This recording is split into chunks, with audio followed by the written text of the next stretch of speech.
Maswerteng hapon po mga ka-STL. Narito na po ang resulta ng STL Pangasinan para sa araw na to, second draw. April 30, 2025, araw ng Miyerkules. Naway ang mga natayaan nyo pong mga numero kanina ay manalo nawa ngayong hapong ito, 5 PM. Kaya't kunin nyo na po ang inyong mga tickets. Narito na po ang resulta.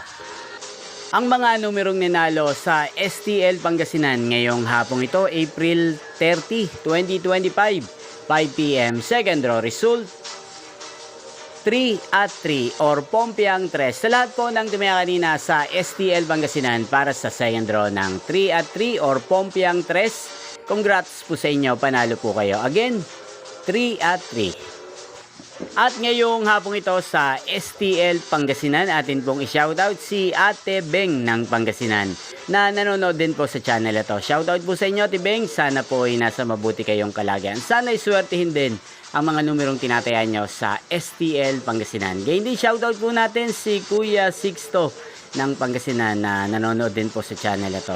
Sana po ay manalo din ang mga numerong tinatayan nyo sa STL Pangasinan. Sa lahat ng mga subscribers ko sa Pangasinan, shoutout po sa inyo.